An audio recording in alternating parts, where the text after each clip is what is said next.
começando o Artigo 5º, um programa que leva até você temas que estão na Constituição Federal, que fazem parte do dia a dia de todos nós, cidadãos brasileiros. No programa de hoje vamos falar sobre processo administrativo disciplinar, instrumento usado pela administração pública para apurar e punir supostas irregularidades funcionais cometidas por servidores públicos. O artigo 5º determina que ninguém pode ser privado da liberdade ou de seus bens sem o devido processo legal e assegura, tanto em processos judiciais quanto administrativos, o direito ao contraditório e à ampla defesa. E para falar sobre o que pode acontecer com o servidor público que comete uma irregularidade, nós temos dois convidados no estúdio do artigo 5º. Está aqui conosco o Procurador Federal da Advocacia Geral da União, Rui Piscitelli. Ele é professor e mestre em Direitos Fundamentais, além de especialista em processo civil. Já bem-vindo, procurador.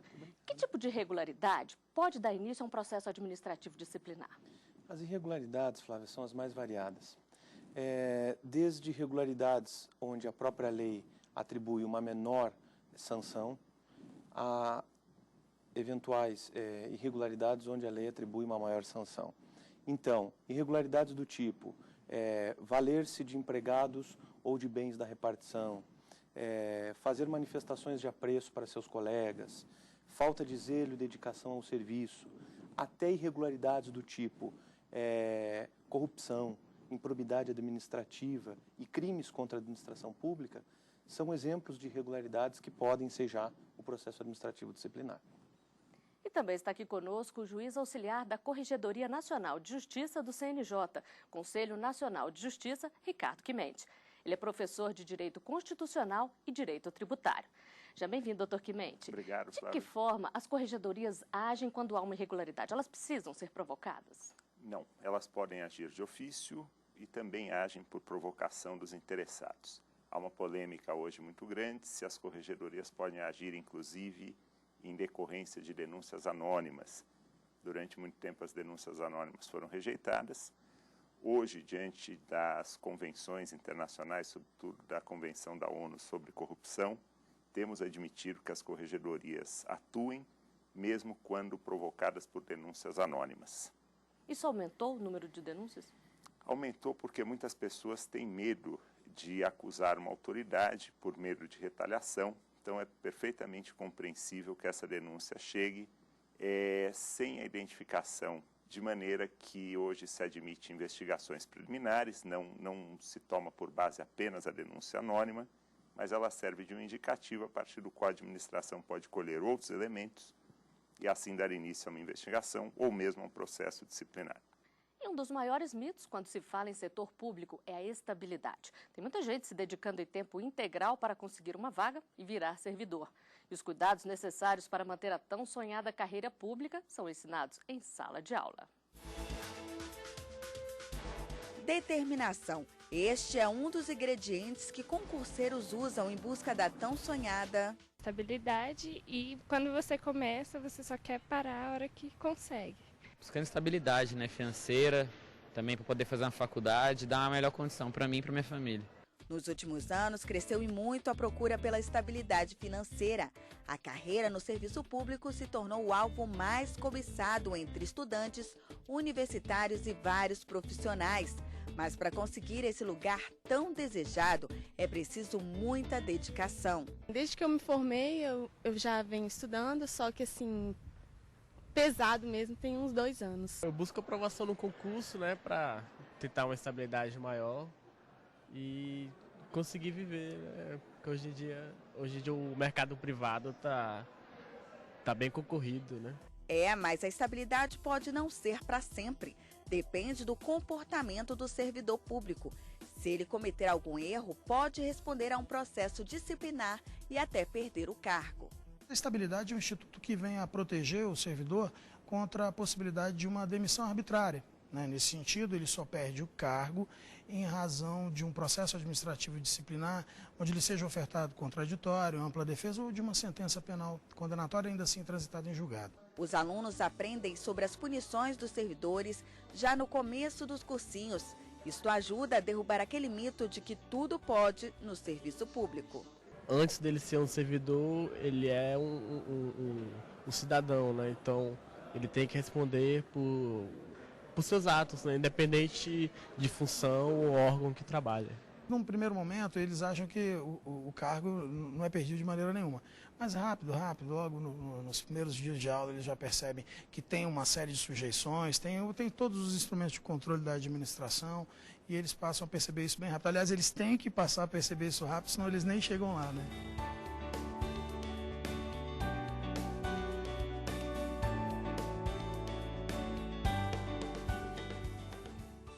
Procurador, hoje é maior essa consciência de que nem tudo pode no serviço público? Com certeza.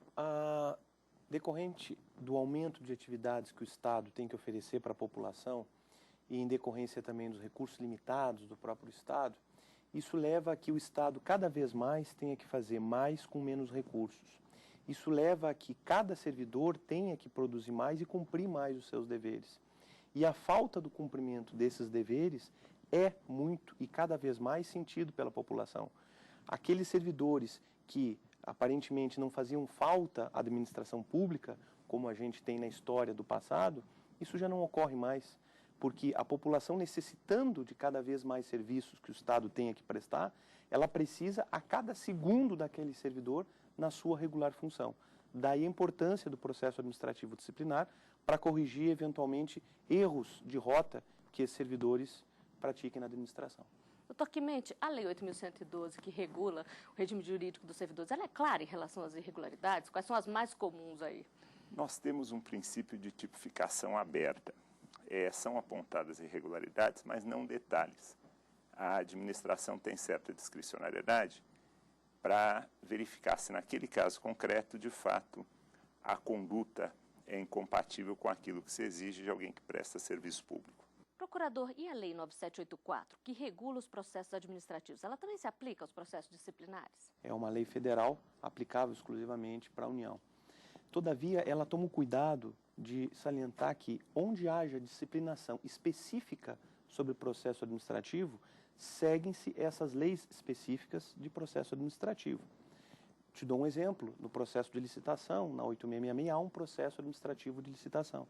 A 8.112 tem um processo administrativo disciplinar, mas subsidiariamente a Lei 9784/99 aplica-se a quaisquer processos administrativos no âmbito disciplinar e outros no âmbito federal. E esse processo, ele segue um rito básico ou depende da irregularidade cometida pelo servidor?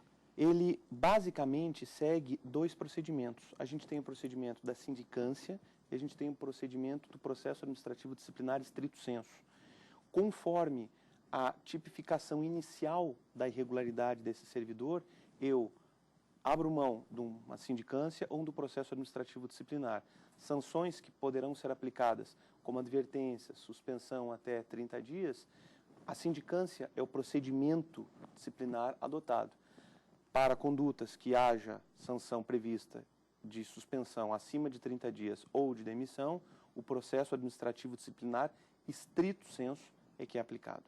Doutor Quimente, o que acontece com o servidor enquanto ele está respondendo ao processo? Ele fica afastado, ele continua no cargo? Existem hipóteses de suspensão preventiva desse servidor quando a permanência dele na repartição possa acarretar risco para a própria investigação, pela possibilidade de ele estar pressionando, sobretudo, subordinados ou mesmo seus colegas, e ainda temos a possibilidade de o servidor ser afastado preventivamente, antes do final do processo, pelo risco que ele causa à própria administração. Mas ele recebe os salários, os proventos enquanto isso? Recebe sim. Durante a suspensão preventiva, ele recebe integralmente seus salários e, posteriormente, na pena de suspensão é que é possível que se reverta parte dessa pena por uma multa, por um desconto no salário.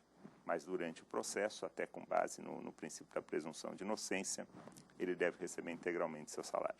E o que acontece se o servidor achar que está sendo perseguido injustamente? Existem hipóteses de assédio moral. Hoje se estuda com mais frequência essas questões do assédio moral e o servidor também pode denunciar o seu próprio superior hierárquico. A administração pública possui diversas esferas, esse assédio é punido e, na hipótese de alguma irregularidade na condução do processo de perseguição no curso de um processo disciplinar, é possível que ele recorra, inclusive, para as vias judiciais, argumentando que há naquele procedimento uma ilegalidade ou um caráter de pessoalidade que contraria princípios constitucionais. Agora, procurador, a estabilidade não é imediata. O servidor passa antes por um estágio probatório, não é mesmo? Se ele cometer alguma irregularidade durante esse período, o que acontece? Veja bem, o inciso 55 do artigo 5º da Constituição assegura, tanto ao processo administrativo quanto ao processo judicial, os recursos inerentes e a ampla defesa e o contraditório. Então, certamente, o servidor em estágio probatório, ele necessitaria de procedimentos também para serem apuradas as suas irregularidades. É preciso distinguir aqui duas hipóteses. Um procedimento é o procedimento de avaliação do servidor para a aquisição da estabilidade. Outro procedimento é o processo administrativo disciplinar contra o servidor em estágio probatório.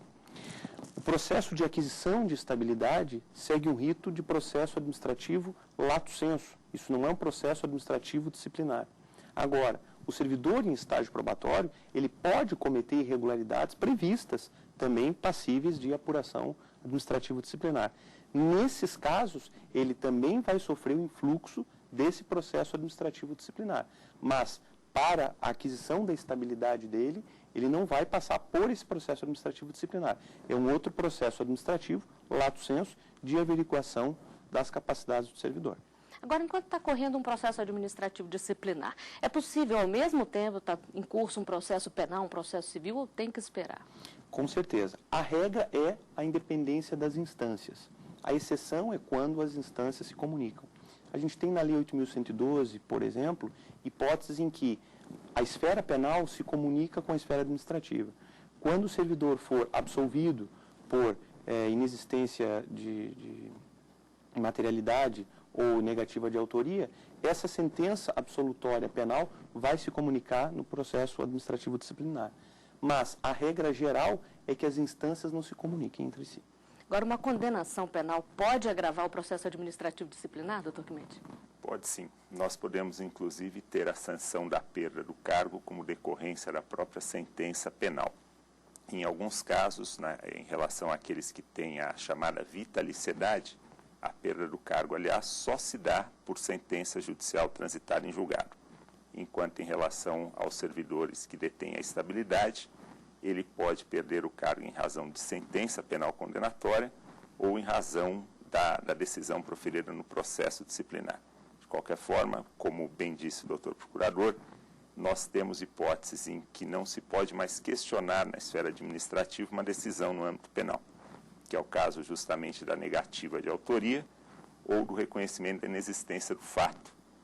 Quando, ao contrário, a absolvição na esfera penal se dá simplesmente por insuficiência de provas, esse processo pode seguir normalmente no âmbito administrativo e a decisão na esfera administrativa ser diversa, já que para uma condenação penal exige-se uma prova muito mais robusta do que aquela necessária para uma condenação na esfera administrativa.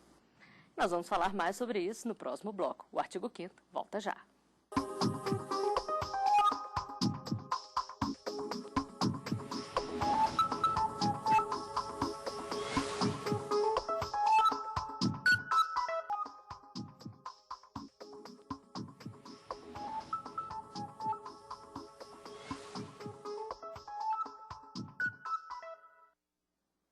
De volta com o artigo 5º.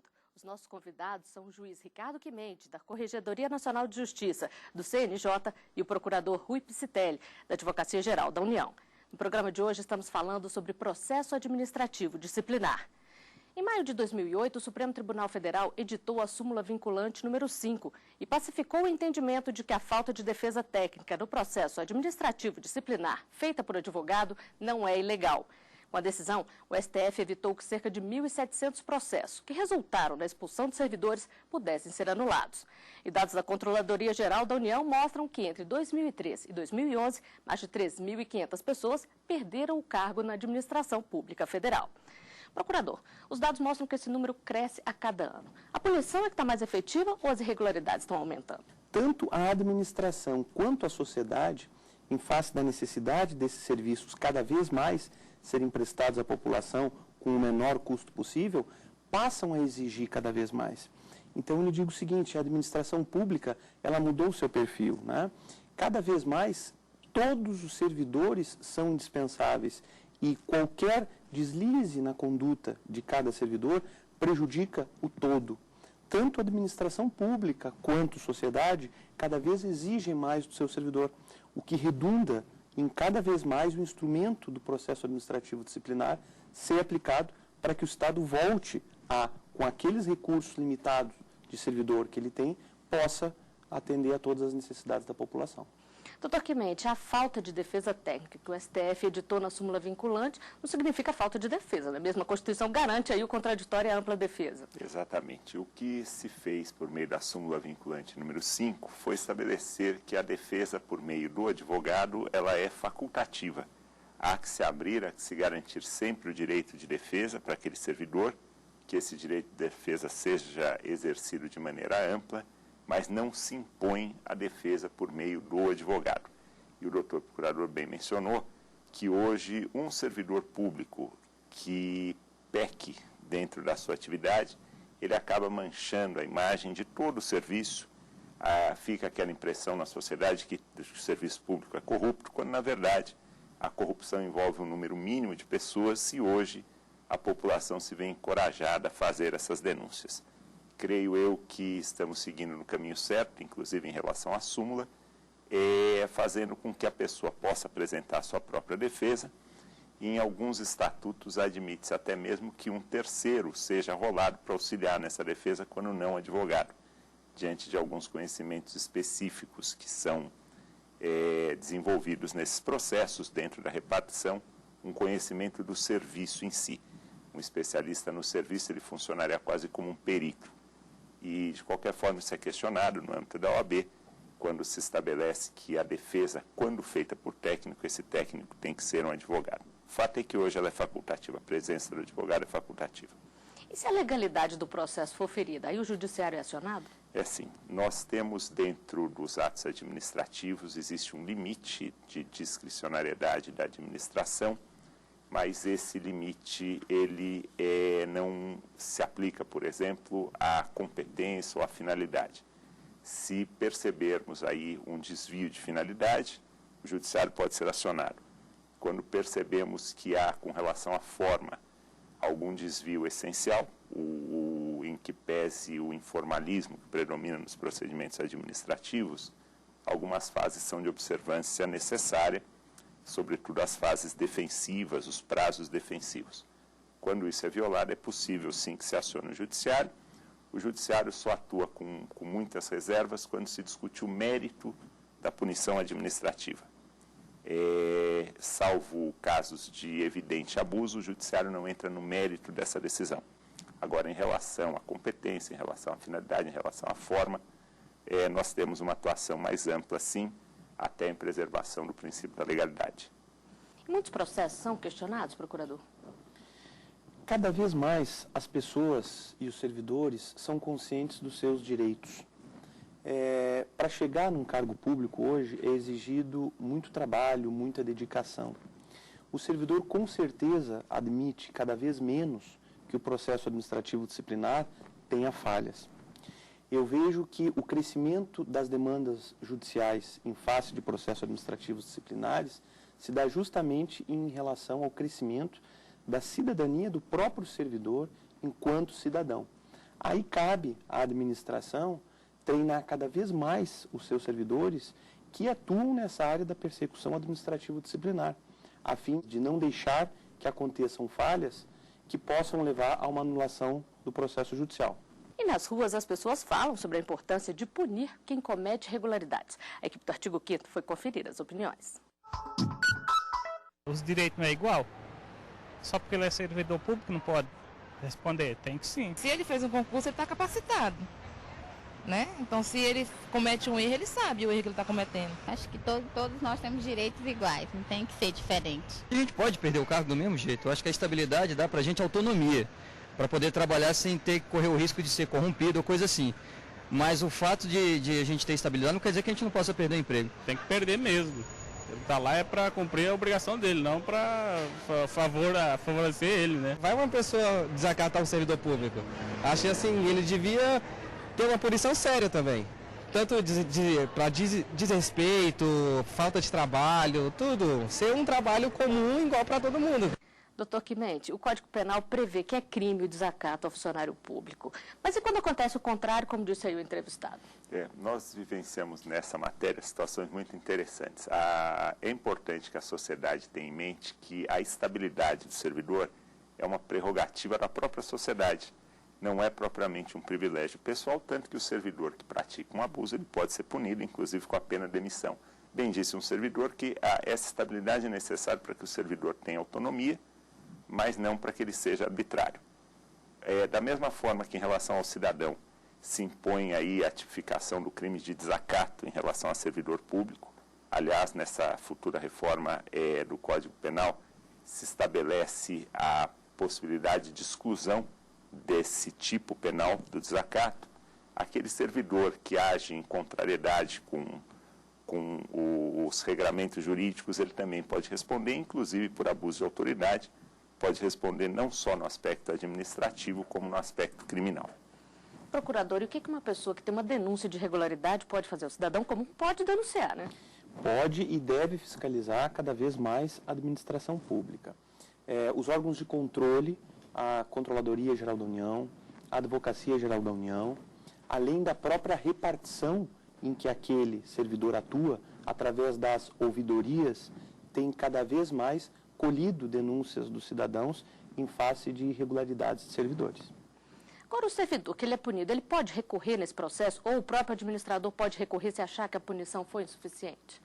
Normalmente há uma restrição maior ao administrador, tendo em vista que o órgão julgador é a própria administração pública. Em alguns tipos de procedimentos administrativos se impõe um reexame obrigatório para a autoridade superior quando se julga de maneira contrária à administração pública. Em relação ao servidor, ele pode recorrer sim.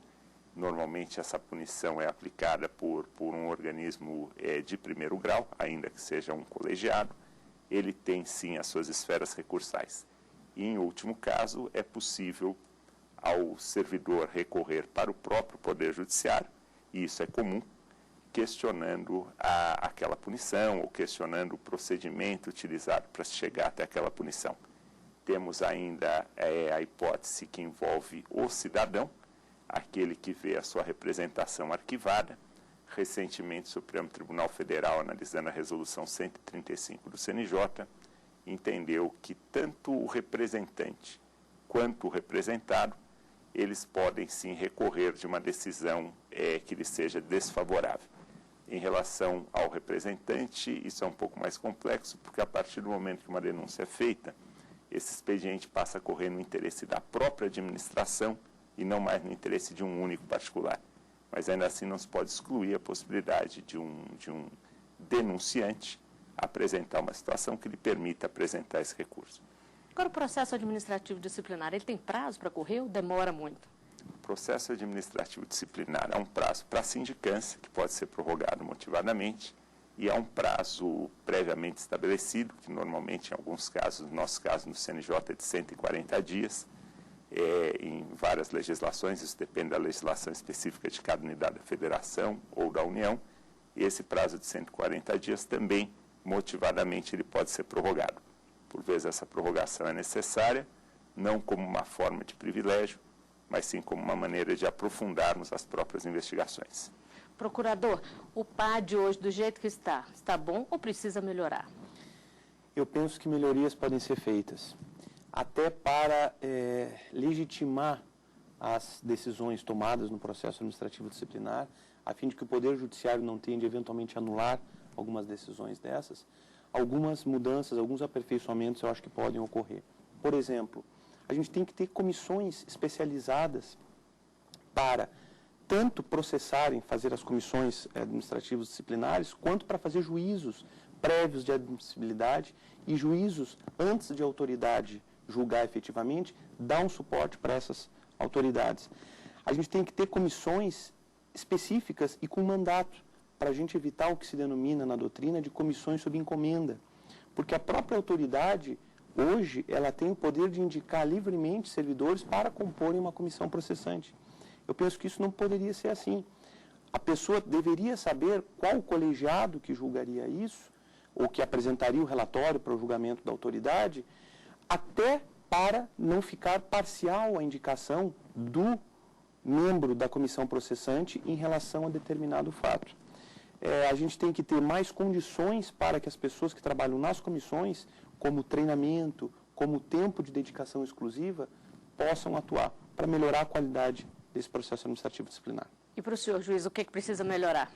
Eu tenho a impressão que o próprio ingresso do servidor preocupa muito quando a gente percebe, ainda no processo de seleção, a pessoa muito preocupada com a estabilidade.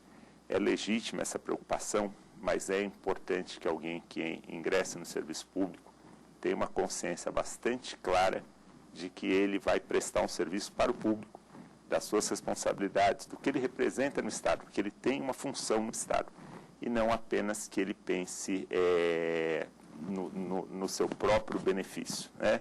Falta um pouquinho isso, mas talvez seja um momento da vida, né, da cultura do nosso povo, e isso certamente vai ser aprimorado. E nós estamos chegando ao final de mais um Artigo 5º. Juiz Ricardo Quimente, procurador Rui Pistelli, eu agradeço a participação de vocês aqui conosco. E você também pode fazer parte do nosso programa, mandando sugestões para o e-mail artigo5@stf.jus.br. A gente se vê na semana que vem. Até lá!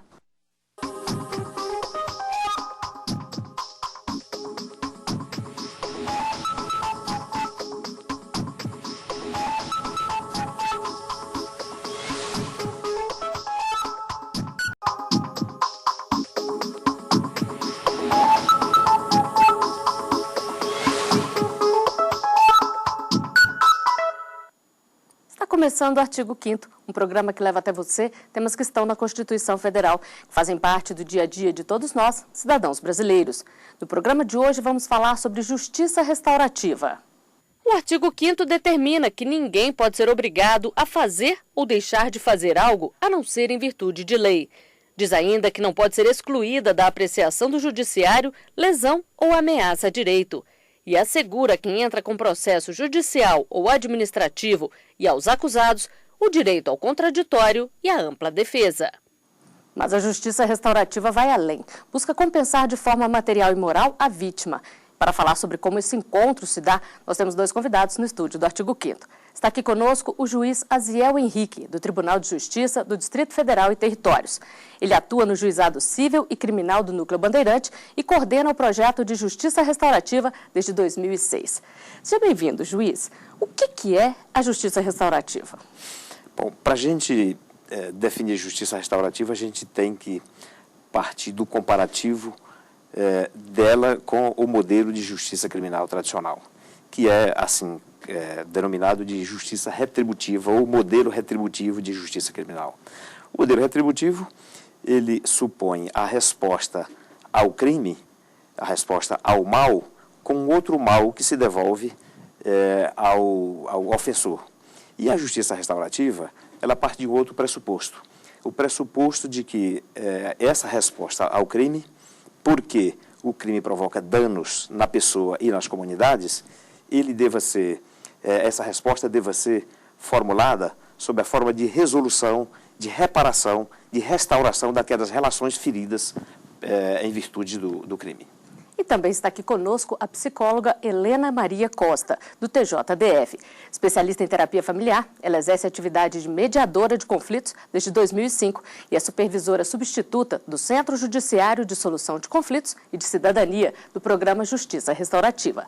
Seja bem-vinda, doutora Helena. Obrigada. Qual é a preparação que um profissional que trabalha com justiça restaurativa deve ter? O mediador, necessariamente, ele precisa ser treinado para exercer essa atividade. E ele precisa ter desejo de trabalhar com isso antes de mais nada, né? E ele precisa também ter bom senso, humildade para entender que não sabe de tudo, que ali ele vai ser um facilitador daquela comunicação, e um respeito muito grande pelas pessoas que estão ali, independentemente de serem vítimas, ofensores. E, bom, são várias questões. Mas acho que o mais importante é isso, é uma pessoa que tem que usar o bom senso e tem que acreditar no ser humano. E a busca da reconciliação entre vítima e agressor é uma prática que vem sendo aplicada com sucesso em vários países. No Brasil, a experiência já acontece em estados como São Paulo, Rio Grande do Sul, Distrito Federal e Minas Gerais. Colocar vítima e agressor frente a frente, uma iniciativa que vem dando certo em vários países.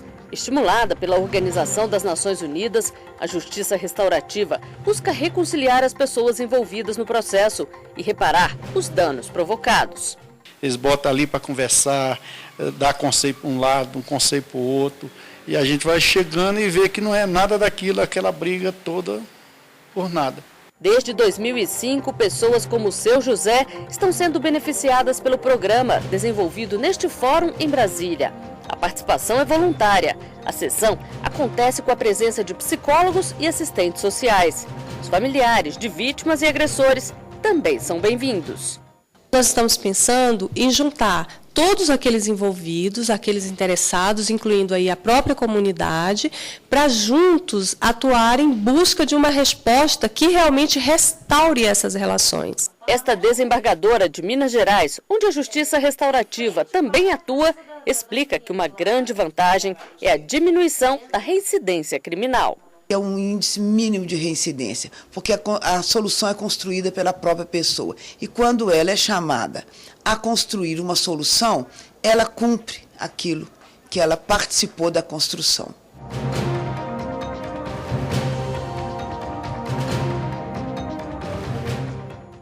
Doutora Eziel, existe algum estudo de reincidência dos criminosos que passam pela Justiça Restaurativa no Fórum do Núcleo Bandeirante? Nós não temos um estudo pontuado, voltado para essa questão do índice de reincidência. Talvez seja necessário esclarecer que, no Distrito Federal, o programa lida com os chamados crimes de pequeno potencial ofensivo, que são geralmente conflitos entre... os que nós encaminhamos para o programa são geralmente conflitos entre vizinhos, entre pessoas que têm uma relação continuada e que, se envolvendo em um delito, isso provoca um desarranjo naquela comunicação, naquela comunidade. Então, não temos esse estudo voltado para essa questão da reincidência. O que a gente tem é uma percepção de justiça muito mais positivo das pessoas que passam pelo processo. Ainda quando não há acordo, a gente tem essa percepção de que a resolução dos conflitos pelo método da solução pacífica, com a contribuição de cada qual deles, traz uma sensação de justiça muito maior. O fato da pessoa querer participar faz toda a diferença no resultado final, né? Faz. Faz sim, porque ela se sente, desde o início, respeitada, né, nos seus interesses, nas suas necessidades. Ela faz essa escolha, então a gente costuma dizer assim, então ela banca o preço dessa escolha. Qual é? Participar desse processo, início, meio e final, participa da construção desse acordo, então ela participa do resultado, né, desse processo restaurativo, e a possibilidade de ser cumprido ali o que foi acordado entre eles é muito maior, é muito grande. E o que acontece se o acordo for feito e não for cumprido? Essa é uma questão que a gente lida assim com poucos casos, porque justamente por participarem da elaboração e da construção dessa, que virá a ser uma sentença homologada pelo juiz, quando homologada pelo juiz, essas pessoas ali estão de acordo que precisam cumprir aquilo ali. E a gente acompanha, após a assinatura do termo de acordo restaurativo, nós acompanhamos por mais 6 meses o cumprimento disso daí. E acompanhamos como? Ligamos, perguntamos como as coisas estão, e quando há algum descumprimento de alguma cláusula, vamos dizer assim, as pessoas nos reportam, a gente convida, senta novamente, a gente chama de revisão desse acordo. O que está acontecendo que não está sendo cumprido? E muitas vezes são pequenas coisas que a gente talvez não tenha percebido lá, os conflitos subjacentes, que a gente também costuma e precisa identificar, né? Mas são poucos casos, sinceramente falando, são pouquíssimos casos. Aí, se acontece o que você está perguntando, se acontece de descumprimento total desse acordo, o que a gente orienta para a pessoa que está sendo, né, vitimizada? Registra a ocorrência.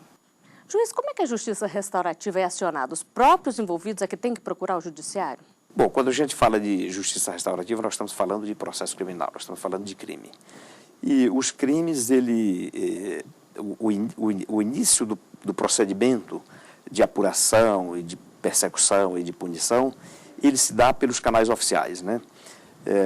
O primeiro ato de apuração de um crime é o registro de um boletim de ocorrência, normalmente, não é? Então, não é o caso de a pessoa voluntariamente procurar a intervenção do Poder Judiciário através do programa de Justiça Restaurativa para resolver aquele litígio. Se o litígio se caracteriza como crime, ele deverá estar formalizado em um processo criminal.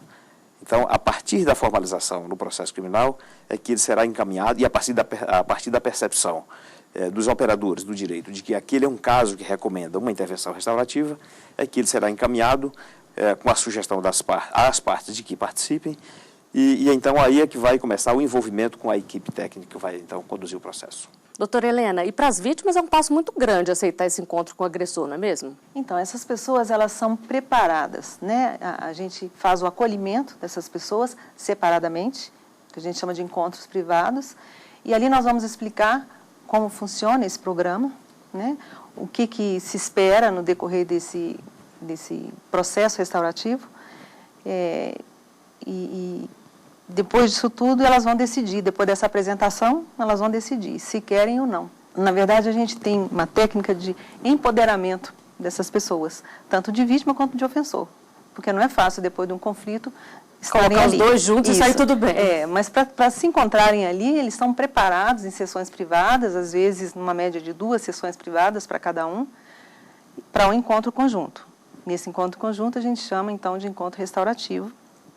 E a gente só convida para o encontro restaurativo quando a gente percebe que essas pessoas têm interesses comuns, têm vontade de estar ali, né, de se encontrarem, conversar sobre o que houve, falar dos sentimentos, de como ficaram com isso tudo, dos danos, né, especialmente a vítima, dos danos que sofreu e o que ela gostaria que acontecesse para se sentir reparada.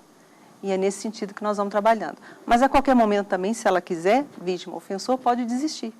Né? É uma questão, é voluntário. Então, elas sabem disso desde o início, e também a desistência ali é muito rara. Eu gostaria de fazer nesse ponto uma distinção do procedimento restaurativo com o procedimento retributivo. No processo tradicional, a vítima tem um papel secundário e passivo, quase de nenhuma importância, a não ser na contribuição para a apuração do delito, e muito raramente vai além disso. Embora o juiz deva, no processo criminal, adotar algumas medidas de proteção à vítima, como, por exemplo, informar, no caso de prisão ou de soltura do acusado, informar a vítima, ao ofendido, a sentença que foi aplicada, impor a indenização nos casos em que o dano material está evidenciado e quantificado, mas é, de qualquer maneira, um papel um tanto passivo. No procedimento restaurativo, a vítima tem um papel de protagonista nesse processo. Ela realmente assume um papel muito maior, e essa presença é que faz uma grande diferença em relação ao modelo retributivo. Agora, existem barreiras que eu acho que são de natureza cultural, ainda muito difíceis de ser rompidas, que é essa disposição das vítimas, como também dos infratores, de se disporem a encarar aquele ofensor num ambiente público, e falar de uma verdade que não seja a verdade verbalizada através do discurso jurídico. Essa é uma dificuldade que não é fácil de ser rompida, mas quando ela é rompida, a gente vê ganhos muito positivos. E tem crescido a procura? A leitura que a gente pode fazer é de que tem crescido o interesse no meio jurídico, no meio acadêmico, pelo discurso restaurativo. Não é fácil de se estruturar um programa que tenha um conjunto de recursos suficientes para se fazer uma adequada abordagem restaurativa. Eu falo da minha experiência no Juizado Especial Criminal, que, como eu já disse, se limita aos crimes de pequeno potencial ofensivo. A literatura recomenda, na verdade, que a justiça restaurativa é tão mais valiosa quanto maior seja a ofensividade dos crimes. Mas não há ainda uma experiência registrada de um programa de justiça restaurativa voltado para crimes de médio potencial ofensivo relacionado com adultos. A gente sabe que há em relação aos crimes de infância, mas não da juventude, não em relação aos casos de adulto. Ainda tem muito se andar aí, né, doutora? Muito para se andar. E no próximo bloco, você vai saber mais sobre justiça restaurativa. O artigo 5º volta já.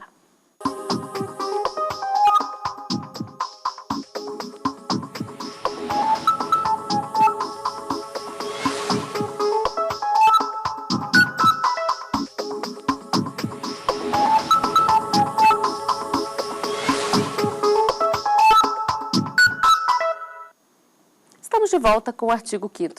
Os nossos convidados são a psicóloga Helena Maria Costa e o juiz Aziel Henrique, do Tribunal de Justiça do Distrito Federal e Territórios. No programa de hoje estamos falando sobre justiça restaurativa. E apesar desse tipo de solução de conflitos já ser uma realidade no país, ainda não é prevista em lei. Mas um projeto está em discussão no Congresso Nacional e pretende incluir no Código Penal e no Código de Processo Penal a utilização facultativa da justiça restaurativa. Doutora Helena, como é que vocês avaliam essa discussão? Nós soubemos agora que a resolução 125 do CNJ, Conselho Nacional de Justiça, que vem orientando nesse sentido, né, de mediações nos tribunais brasileiros, essa resolução está sendo reavaliada para incluir essa mediação vítima-ofensora, essa mediação criminal. Então, isso é uma boa notícia para todos nós. Doutora Aziel, e o que muda com a inclusão dessa resolução e também se for aprovado o projeto de lei? A resolução 125, que institui uma política pública no âmbito do Poder Judiciário para a resolução pacífica dos conflitos, ela foi editada inicialmente voltada para os conflitos cíveis e de família. Então, nós temos notícia de que ela está sendo revista, como mencionou a Helena, para incluir também a mediação vítima-ofensor, que é uma das metodologias, um dos instrumentos da justiça restaurativa. A gente entende que essa alteração ela vai criar um estímulo a mais para a criação, a implementação de novos programas. Eu, todavia, ainda acho que só com um marco legal estabelecendo isso como um direito da vítima, como um direito do ofensor, a participação em um programa de justiça restaurativa, é que vai dar um pouco mais de consistência nessas iniciativas.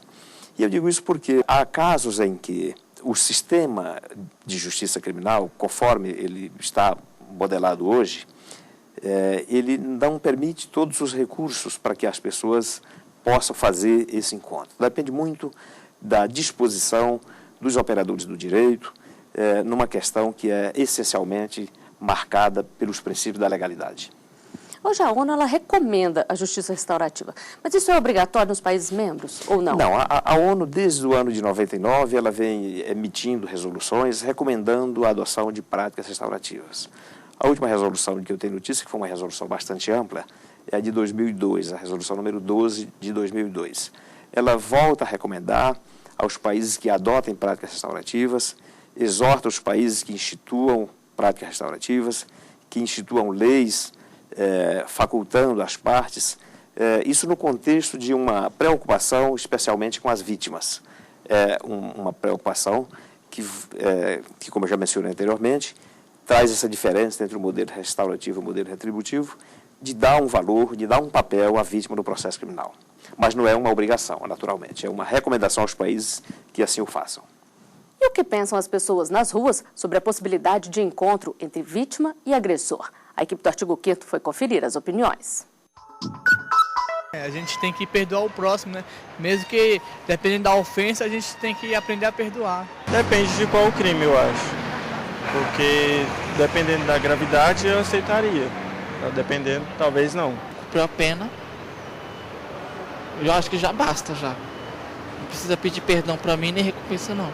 Ele já cumpriu o que tinha que cumprir na justiça. Desculpar um criminoso, acho que não vai ajudar ele, não vai ajudar em nada ele. Ele cometeu uma coisa errada, fez alguma coisa errada com a pessoa, né? Tem que pedir desculpa. Se ele tá realmente arrependido. Desculpa não, acho reparar os bens só da pessoa que ele furtou. Acho que é a forma dele pedir desculpa. Todo mundo tem seu livre-arbítrio, todo mundo pensa antes de fazer qualquer coisa. Então, acho que eu não perdoaria, não. Doutora Helena, as pessoas estão preparadas para esse tipo de restauração? Então, o que a gente percebe é que as pessoas ainda desconhecem, né, como que funciona esse processo restaurativo, de restaurar as relações. Então, é possível, nesse processo restaurativo, de restaurar emocionalmente, psicologicamente esse dano e material também. As pessoas conversam sobre isso, né? Tivemos casos lá que, durante uma briga, sumiu o celular, corrente de prata, um óculos de marca. E isso foi conversado, foi possível ressarcir isso daí. E tudo é um processo de conversa sobre isso, de forma respeitosa, né? Os mediadores, então, eles participam dessa forma, auxiliando, né, nesse diálogo, na transformação dessa comunicação, que lá fora estava violenta, tanto é que virou um conflito, e agora de forma respeitosa. É possível, sim. A experiência tem nos mostrado, desde 2005, 2006, que as pessoas têm entendido que mais vale sentar, conversar, resolver um conflito, do que manter esse conflito emocionalmente é muito desgastante. Então, a experiência tem mostrado isso e a gente tem visto isso diariamente. Doutora Ziel, a doutora Helena falou ali em danos materiais. Como é que é feita essa avaliação na hora de propor um acordo para se ressarcir os danos? Num procedimento aberto, como é o procedimento de negociação ou de mediação, há sempre espaço para a participação de ambas as pessoas, inclusive na aferição dos valores que eventualmente vão ser objeto da reparação. Pode-se dar de a vítima apresentar um valor estimado do dano e de o ofensor apresentar uma proposta de valor inferior e as pessoas se comporem em relação a um objeto. Quer dizer, o valor da reparação ele também é objeto de negociação no âmbito do encontro restaurativo. Agora, eu queria também mencionar essa questão relacionada com o perdão. O perdão é um ingrediente libertador, inclusive para a vítima. Mas o foco da justiça restaurativa não é o perdão, não é só o perdão. O perdão pode vir como ingrediente. O foco da justiça restaurativa é a restauração das relações e a participação da vítima com um papel protagonista na definição do processo. Pode-se dar de um encontro restaurativo resultar de muito ganho sem que haja um perdão, mas a vítima tendo, sim, um papel definidor no modelo de resposta, no modelo de punição a que o ofensor será submetido. Doutora Helena, e as famílias também participam, não é mesmo? Por que esse papel das famílias também é importante? Então, um diferencial da justiça restaurativa é que nós trabalhamos com a vítima, com o ofensor e com os apoiadores. Quem são? Apoiadores são pessoas da comunidade ou pessoas da confiança dessas partes, pessoas que vão auxiliar, né, apoiar a resolução desse conflito. A gente, então, convida o restante da família, porque a família, não existe ex-família, né? Então, esses membros vêm e, na verdade, eles até agradecem a oportunidade de estarem ali, porque é um assunto que afeta indiretamente. Tá, por exemplo, dois irmãos brigando, mas isso afeta o restante do núcleo familiar, com certeza. E participar na resolução disso, no entendimento deles, a gente percebe que é assim, um processo mesmo de participação. Eu posso contribuir, então eu vou contribuir. Né? Eu quero um bom resultado, eu quero minha família mais tranquila, eu quero um ambiente saudável. Eu vou fazer o possível. Então, todos... E vai ajudar a cumprir o acordo ali também, né? Isso, funcionam também os apoiadores, eles funcionam como padrinhos desse acordo lá fora do tribunal. E tem dado muito certo. Casos de família, de vizinhança, ambiente de escola, ambiente de trabalho. Então, os apoiadores são pessoas também fundamentais. Agora, juiz, quando envolve a área penal, isso influencia do tipo de punição que o agressor estaria sujeito numa pena, por exemplo, ou são processos que um anula o outro? Veja, no âmbito do juizado especial, nós temos um espaço de consenso institucionalmente estabelecido. A lei cria um espaço de consenso, que tanto pode ser aplicado nos crimes em que a iniciativa depende da vítima, quanto nos crimes em que a iniciativa depende exclusivamente do Ministério Público. Então, no âmbito desse espaço de consenso, é possível que as pessoas estabeleçam qualquer das medidas que sejam consideradas razoáveis, que não violem direitos e que seja satisfatória para ambas. Então, é livre para que as pessoas estabeleçam essa medida. No caso de um crime cuja pena ultrapasse esse espaço de consenso que é estabelecido na lei, eu creio que há também espaço para muito ganho de vítima e ofensor, mas a questão da modalidade de punição, ela talvez fique um pouco comprometida. Talvez não se possa dar às partes toda a amplitude, pelo menos com a ausência de marco legal, não se possa dar às partes toda a amplitude de definição do modelo de resposta. Mesmo assim, acho que há muito espaço para ganhos. Doutora Helena, pela experiência que a senhora tem tido, a senhora acha que isso ajuda a desafogar o judiciário?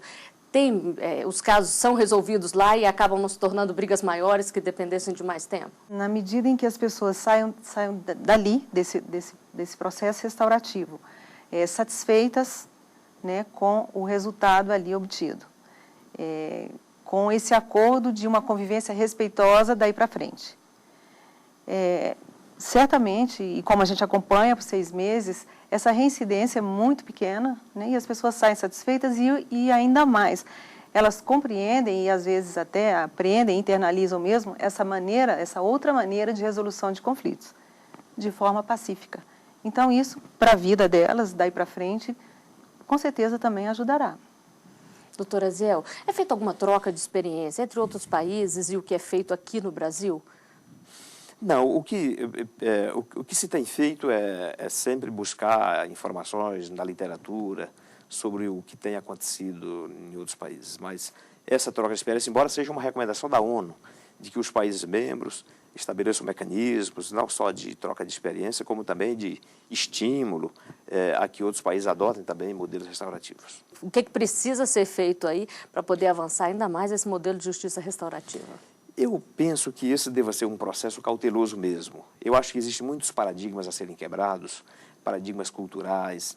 A gente viu aí na resposta das pessoas sobre essa questão do perdão, a impressão que se tem de que um modelo com participação da vítima, um modelo mais aberto, seja um modelo de passar a mão na cabeça de criminoso, mas não é disso que se trata. Então, é preciso que haja uma mudança cultural, mas é preciso que se pense também no modelo legal, no marco legal, que possa institucionalizar. Eu acho que é um dos pilares de uma mudança tão profunda, tão grande, numa questão que é pautada pelo princípio da legalidade, como é o caso da justiça criminal. É preciso que isso seja trabalhado. Não acho que isso seja a panaceia para resolver todos os problemas. Isso é um dos modelos de resposta, é uma das formas de resolução de conflito que deva ser estimulado, mas não para todos os casos. As pessoas precisam aprender a perdoar primeiro, doutora Helena. E até para perdoar, essas pessoas precisam se sentir respeitadas, né? E sentir que alguém se importa com elas, com a dor, né? Com o dano. E aí, depois, é possível vir o perdão. Bom, e com essa constatação nós chegamos ao final de mais um artigo 5º. Doutora Helena Maria, juíza Ziel Henrique, eu agradeço a presença de vocês aqui conosco. E você também pode fazer parte do programa, mandando sugestões para o e-mail artigo5@stf.jus.br. A gente se vê na semana que vem. Até lá.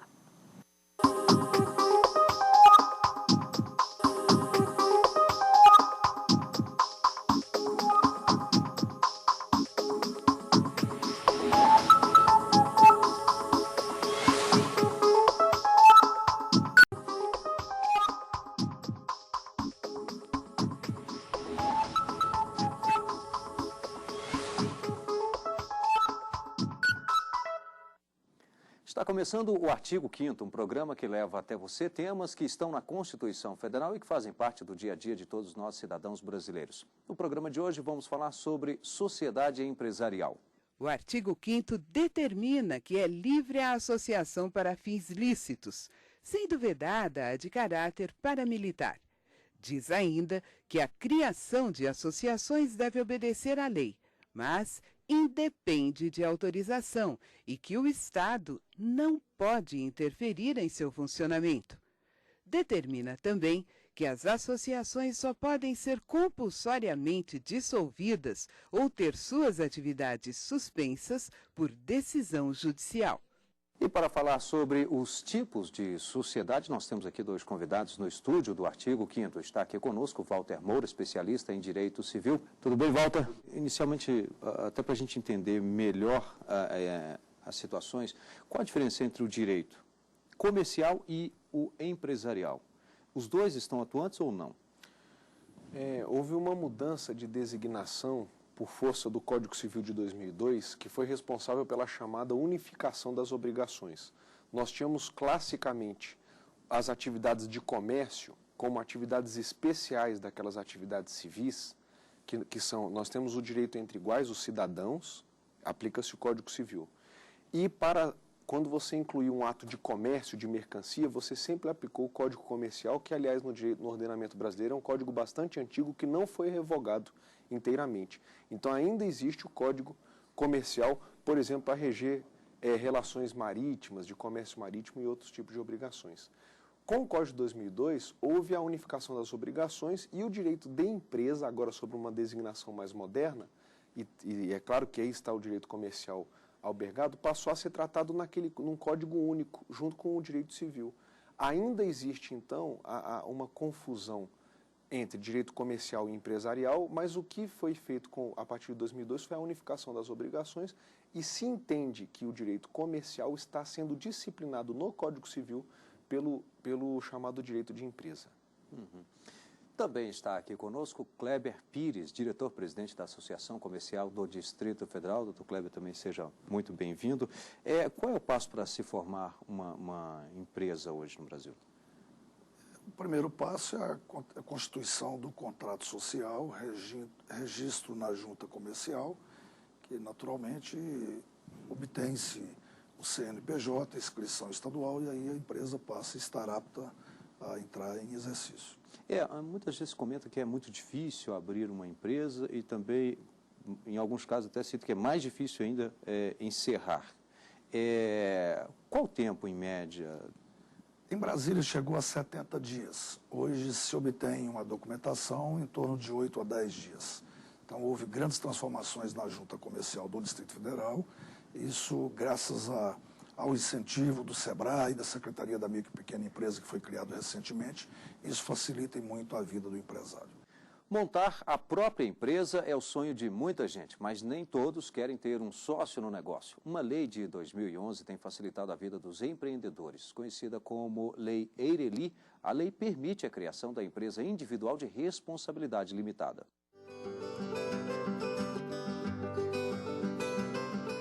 Agora, quem quiser abrir uma empresa sem o sócio e virar um empreendedor pode. Entrou em vigor a lei que criou a empresa individual de responsabilidade limitada, conhecida como Eireli. A norma foi aprovada em junho do ano passado pelo Congresso Nacional e sancionada pela presidente Dilma Rousseff um mês depois. O principal diferencial da modalidade é que a empresa deve ser constituída por um único dono. Para constituir uma empresa individual de responsabilidade limitada, é preciso ter um capital social de no mínimo 100 salários mínimos, o que equivale hoje a um pouco mais de R$ 62 mil. E as regras são as mesmas para as sociedades limitadas. O nome da empresa deve ter necessariamente a expressão Eireli, assim como existem siglas para identificar as sociedades anônimas e limitadas. Este advogado especialista em direito do consumidor esclarece que a Eireli garante a distinção entre o patrimônio do empresário e o patrimônio social da empresa, mas não isenta os bens pessoais do empreendedor de qualquer tipo de problema na empresa, como falência. Se o juiz trabalhista, por exemplo, perceber que houve má-fé, que houve ato ilícito praticado pelo titular da nova empresa, ele pode sim despersonificar essa pessoa jurídica e buscar o patrimônio pessoal do seu titular para pagamento dessas dívidas. Mas para ele, a lei traz muitos benefícios, tanto para a economia do país, pois é um incentivo para o microempresário, como para regularizar o setor. No momento em que ele se formaliza, ele passa a contribuir com seus impostos. Essa lei veio então para atualizar o país e trazer uma fórmula que viabilize o interesse individual. Bem, Walter, nós vimos aí que não há muitas diferenças, né, na constituição dessa empresa. Agora, por que chama, então, limitada? O que define esse limitado aí? Bom, de início, a Constituição Federal, como é o tema desse programa, ela permite abertamente, o Brasil ele tem ele se rege pela economia liberal, então nós temos que incentivar a iniciativa privada a exercer as atividades lícitas dentro da economia. Um dos fatores limitadores mais importantes sempre foi gerar o afeto social com uma segunda pessoa. Para que você fizesse a sociedade empresarial, você tinha que ter o sócio, nem que fosse 1%, e nesse sócio você confia quase que a sua vida, o seu trabalho, e isso gera uma dificuldade, porque a grande dificuldade é você encontrar o grande parceiro de sociedade. O que acontece quando vem a Eireli para o Código Civil atualizado em 2011? Você dá uma dinâmica maior para o empresário que quer se organizar numa sociedade contratual e com um patrimônio oferecido para a atividade econômica, você permite que ele já atue sozinho, sem depender daquele 1%, daquela pessoa que só aparecia no contrato para que ele pudesse registrar o contrato com duas pessoas. E quando se coloca que é limitado, significa que toda vez que eu vou contratar com essa empresa, eu sei que ela tem patrimônio para responder eventual dano que ela vier a me causar. Ou mais, se ela não vier a cumprir uma obrigação que ela me entregou, será que eu vou conseguir indenização dela? Então, subentende-se que quanto maior é o capital social da empresa, o patrimônio desta segunda pessoa, que não é a do empresário, mais seguro eu vou estar para contratar com essa pessoa. Quem procura uma pessoa com grande solidez patrimonial tem maior certeza, no papel inclusive, depois para buscar no judiciário, de que ela vai arcar com as suas obrigações. Então é pura segurança jurídica. Bom, deu aqui para perceber que um advogado já defendeu, deu vantagens aí para essa iniciativa. Vamos ver agora o outro lado, um administrador de empresa e que trabalha aí justamente com o empresário. Foi bem-vinda? Com toda certeza. Acho que está bem claro as palavras aí do Dr. Walter. Todo e qualquer consumidor, ele tem muito mais confiabilidade quando encontra uma empresa sólida, um patrimônio sólido e sócios que têm um conhecimento, uma solidez naquilo que faz, naquilo que pratica. Dr. Walter, agora, o segmento de mercado ou produto nem sempre pode ter um sócio, não é qualquer sociedade que pode ser firmada, né? Não. Na verdade, o Dr. Kleber sabe, a gente tem uma dificuldade no Brasil, que é a do empresário escolher melhor o tipo ou a organização societária que está disponível para ele no Código Civil. E lembrando que não só apenas as que estão no Código Civil, existem outras que não estão no Código Civil, mas que o empresário pode buscar se organizar a partir dela. A escolha de qual tipo de organização societária vem do empresário. O empresário brasileiro ele precisa ser orientado, talvez pelo advogado, talvez pelos setores associativos, qual é o melhor tipo de sociedade para a sua atividade econômica. Isso vai dar mais fluidez no negócio dele. Às vezes, se ele escolhe uma organização societária errada, o negócio dele pode emperrar. Por quê? Porque as pessoas que estão ao redor dele não vão querer contratar com ele. O Brasil ainda está, em que pese nós temos esse crescimento econômico muito forte, essa exposição do Brasil no mercado internacional, a gente ainda tem muita dificuldade, a gente ainda não tem uma cultura de conhecimento amplo sobre as organizações societárias empresariais no Brasil. Mas uma empresa, por exemplo, no Brasil, ela pode ter, digamos, capital estrangeiro ou sócio estrangeiro? As limitações de sócio no Brasil, elas estão na lei. Em tese, todo brasileiro pode e tem capacidade para ser empresário. Todavia, a lei exclui, a própria Constituição Federal exclui, em algumas atividades, apenas o brasileiro nascido aqui no Brasil pode exercer. São atividades de soberania e que não se permite o controle ou o capital de outros países. Por exemplo, na atividade de comunicação, que é o exemplo mais clássico. Em segundo lugar, alguns empresários não podem compatibilizar a sua atividade, não podem ter atividade de administração compatibilizada, por exemplo, como concurso público ou de agente público que está gerindo recursos públicos. Daí porque a lei exclui, por exemplo, os servidores públicos não de serem sócios, mas apenas de exercerem a administração da sociedade. Então, a lei vai excluir, por exemplo, alguém que tenha uma condenação da justiça por má gestão de recursos, a lei vai excluir, e já está expresso, quem que não pode ser empresário, mas a regra é que todo mundo pode. E no próximo bloco você vai saber mais sobre sociedade empresarial. Artigo 5º, volta já.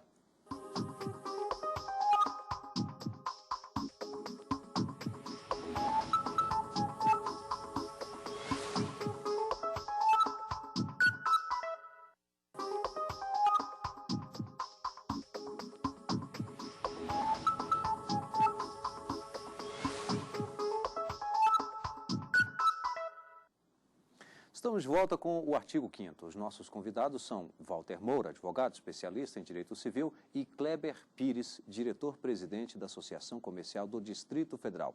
No programa de hoje estamos falando sobre sociedade empresarial. O Código Civil considera empresário aquele que exerce profissionalmente atividade econômica organizada para a produção ou circulação de bens e serviços e diz que pode exercer a atividade quem estiver em plena capacidade civil e não for legalmente impedido. Aliás, o Walter, no finalzinho do bloco anterior, já trazia aí algumas circunstâncias em que há esse impedimento. Agora, vamos falar dos incentivos. Doutor Kleber, nós sabemos que a informalidade ela traz, sim, prejuízos para o país. O que tem sido feito para incentivar a abertura, o apoio à abertura de empresas? Eu acho que no Brasil nunca se teve tanta oportunidade como incentivo, como capacitação, como linhas de crédito, para microcrédito, para o empreendedor individual. Diversas alternativas foram criadas, quase todos os estados hoje têm a Secretaria da Micro e Pequena Empresa, tem o SEBRAE Nacional, que não deixa de ser um grande braço, principalmente para aquele que está iniciando o seu negócio. E a recomendação que eu deixo é todo aquele que queira montar o seu negócio, que veja bem a sua vocação. Ao escolher o seu sócio, veja se tem afinidade com aquilo que pretende fazer e que não abra seu negócio sem, primeiramente, se capacitar. Busque em qualquer canto do país, tem mais de 3.000 associações comerciais, tem aí todo um apoio da Confederação Nacional das Associações Comerciais do Brasil, CACB. O SEBRAE Nacional está de portas abertas para dar os cursos de capacitação. Existem as linhas de crédito em todas as secretarias de todos os estados da federação, dentre elas no Distrito Federal, Secretaria da Micro e Pequena Empresa, que tem sido um grande braço para o empresariado. E eu sugiro a todo aquele que tente buscar o seu negócio, primeiramente, se capacite. Então, custa pouco começar correto. Eu me lembro de ter visto uma vez o resultado de uma pesquisa, e se não me engano, do SEBRAE, e aí me perdoe se não for, que a maioria das empresas fecham com menos de um ano de atuação.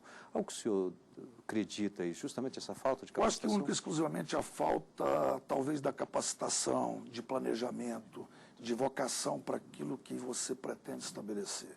Por exemplo, hoje você tem não se viu, talvez, ao longo de toda a história do país, tanta formalização. Então, hoje tem aí diversos programas de incentivo, onde da costureira as grandes empresas estão nascendo e sobrevivendo, buscando a formalidade, buscando a pessoa jurídica. Dessa forma, você pode ter certeza absoluta que as oportunidades são grandes, inclusive do fornecimento das micro e pequena empresa, que está dentro da legislação, que o próprio Estado tem o dever de adquirir X% do seu produto das micro e pequena empresa. Então, é a oportunidade de se transformarem em empresas, pessoas que estão na informalidade, que buscam os balcões do SEBRAE, os balcões das associações comerciais de suas cidades. Agora, Walter, eu comentei agora há pouco, e nós ouvíamos muito isso, né? Mas é muito difícil abrir uma empresa no Brasil. O Dr. Kleber, agora há pouco, corrigiu, dizendo que antes um tempo era em média de 70 dias, hoje passou para? Até 7 dias. Até 7 10 dias. A documentação estando toda em ordem, então o cuidado que você tem ao constituir uma empresa, que busca também um contador, que às vezes dá um nó na documentação da empresa. Está tudo certinho. No Distrito Federal hoje se abre uma empresa com 7 dias. Agora, e fechar é complicado? Na verdade, tem, por exemplo, a tentativa de recuperação em caso de falência. Existe uma legislação específica para a empresa, que se encerra não pela vontade. Tem uma diferença do encerramento pela vontade dos sócios e agora do sócio, na Ereli, e tem uma diferença da empresa que se encerra por inatividade e tem a empresa que se encerra também porque não conseguiu saldar débitos. São essas 3 situações. O normal para encerramento de uma empresa é pela vontade dos sócios. É o que se espera que se faça. Ela é mais fácil, mais rápida e pode ser feita por uma mera organização documental, quitação de todas as obrigações, inclusive as tributárias, obtenção de todas as certidões, e depois que é feita essa regularização das atividades que estavam pendentes, pode-se extinguir por dissolução em alteração contratual daquele contrato que estava na junta. É bom encerrar oficialmente, porque deixar uma empresa aberta só no papel gera muito transtorno. Gera principalmente transtorno em inventários, quando o sócio, depois que faleceu, deixou uma empresinha aberta, mas gera uma dificuldade extremada para a família. Ou às vezes vai descobrir que tem um débito 10 anos depois. Exato. Então é sempre bom formalizar a extinção. Fica mais rápido fazer isso antes que seja um problema em si. A outra forma de extinção, que não se espera que aconteça, apesar de ser comum, é a falência, que é muito antigo esse instituto, é um instituto até secular no direito, que é a extinção por intervenção do Poder Judiciário. é aquela empresa que está andando com patrimônio negativo, está devendo muito, e um credor intervém na empresa a pedido do juízo falimentar e fala, olha, agora vai ter que parar porque você vai ter que pagar a minha dívida. O que a lei faz nas duas soluções que ela apresenta? Ela possibilita a formação de uma nova administração. Você tem o sócio administrador afastado do negócio e quem vai gerir são os credores. Esta situação tem recuperado muito algumas atividades empresariais. Pense nas atividades empresariais históricas antigas, que já tem 1.000, 2.000 empregados vinculados. O administrador não conseguiu tocar o negócio e depois você vai entrar agora no processo alimentar. Essa extinção ela tem que ser uma extinção assistida, porque ela envolve os chamados stakeholders, trabalhadores, a própria fazenda pública, fornecedores, consumidores, indenizações. Então a extinção ela passa, não é que ela é complicada, ela tem toda uma proteção de interesses de quem está ao redor. Na verdade, o principal objetivo nesse caso não é nem mais só quitar débitos, é tentar até recuperar essa empresa, né? Recuperar a empresa porque a empresa ela tem uma importantíssima função social. Muitas pessoas se esqueceram disso ao longo do tempo, achando que a empresa era só geração de lucro para os sócios, o que não é verdade. A empresa ela tem uma importante função social, o Estado não vive sem a empresa porque ela é arrecadadora, os consumidores não vivem sem a empresa porque são eles que organizam e viabilizam as atividades de prestação de serviço. Então, por isso que a lei tem prestigiado não a extinção da empresa como um simples núcleo patrimonial, mas dar oportunidade para o empresário restabelecê-la quando ela tiver uma crise de gestão. Doutor Kleber, às vezes você entra num comércio, aquele comércio está, digamos, falido, como reconhecer, por exemplo, e até no caso de tomar um serviço, não é, Walter, e depois não vai ter aquilo adequadamente porque a empresa está falida. Como reconhecer uma empresa que está falida? É meio complexo você identificar que a empresa está falida. Às vezes, do término ou sinal de falência de uma empresa, às vezes está até na sucessão. Hoje, raramente, as empresas passam de pai para filho. Então, uma série de problemas, às vezes, ela começa a se degradar. Talvez pelo desentendimento do sócio, os problemas familiares que surgem naturalmente, quando ela já chega a um determinado estágio, às vezes o proprietário ali já está meio cansado, o filho busca outra vocação, às vezes busca outra atividade, ou vai para um serviço público, não deixa, às vezes, de se degradar. E falta, sim, como o Dr. Walter bem colocou, o papel da empresa diante da sociedade é muito importante. Então, observe-se, o Distrito Federal, até há pouco tempo, era uma cidade extremamente administrativa, ela hoje tem vida própria. Pelo contrário, o empresariado hoje sustenta o Distrito Federal. Então, com a sua arrecadação, com os empregos, eu acho que é um papel social muito importante. E a degradação da empresa, às vezes, vem pela falta de estímulo, da própria falta de ação do poder público. A falta da segurança pública, a falta de acessibilidade, a falta do incentivo.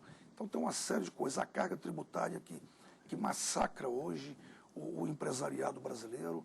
Então, é uma loucura. Então, além do sócio que se tem, que é o sócio cotista, nós temos o Estado e, infelizmente, hoje, o grande volume de assalto que, às vezes, vem de roubos, de furto, de assalto que vem também prejudicando o setor produtivo. E é importante também para o cidadão ter a informação de que quase todas as cidades, em todo o Poder Judiciário, têm as varas especializadas em falência. Ou existem as varas empresariais ou acíveis que vão ter o juízo falimentar. Antes de consultar ou de contratar com a empresa, você pode consultar no foro, no Tribunal de Justiça Estadual da sua cidade, se a empresa está nessa situação formalizada de falência ou não. O que acontece muitas das vezes é que a empresa está falida patrimonialmente, mas nenhum credor formalizou. Mas você pode descobrir isso acessando o cartório de distribuição do Tribunal de Justiça do seu estado. Lá vai constar se a empresa tem contra ela formalizado uma falência ou um processo de recuperação judicial. O Dr. Walter Moura, inclusive, é um grande advogado na área do direito do consumidor. Deixa eu misturar um pouquinho as coisas aqui. Nesses casos, Walter, o que o consumidor aí deve fazer quando ele vê que está lesado por uma empresa que, digamos, está falida? Infelizmente, isso é bastante comum no país, né, doutor Kleber? Infelizmente, a gente ainda tem a atividade empresária que é mal sucedida e ela abandona as obrigações, o sócio realmente abandona o chamado barco da empresa. Para essa situação, o Código de Defesa do Consumidor, mas antes dele o Código Civil, e a doutrina já fazia isso, a jurisprudência já fazia isso, criaram o Instituto da Desconsideração da Pessoa Jurídica. A empresa, que é um conjunto de atividades organizadas com patrimônio diferente do sócio, no Brasil a gente tem a distinção do patrimônio da empresa e do patrimônio do sócio. Lembrando que, de regra, o patrimônio da empresa é o que vai responder pelas obrigações da empresa. E o patrimônio do sócio, só excepcionalmente, vai ser afetado por obrigações que a empresa não conseguiu saldar. Com o que o consumidor conta? Ele tem que verificar. Primeiro é não deixar o seu crédito, que já não foi pago, sem ação de cobrança. Mesmo se a empresa esteja falida ou não, se a empresa fechou as portas.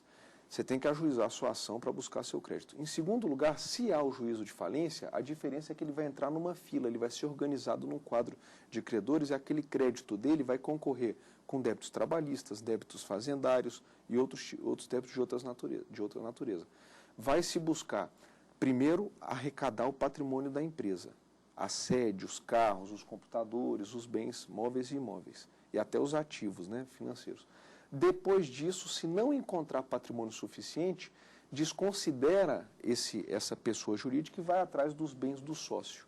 E isso daí está sendo cada vez mais comum no Brasil. O judiciário está bastante ágil, inclusive chegando a fazer os bloqueios em conta, né, os famosos bacen-judes.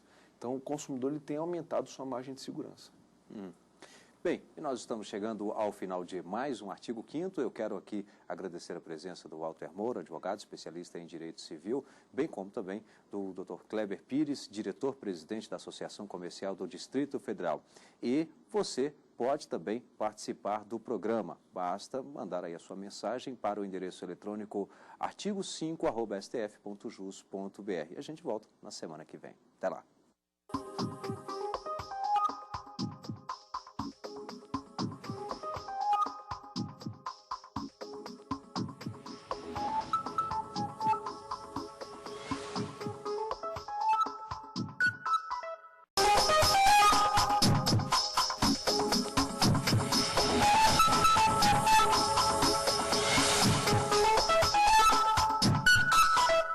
Começando Artigo 5º, um programa que leva até você temas que estão na Constituição Federal, que fazem parte do dia a dia de todos nós, cidadãos brasileiros.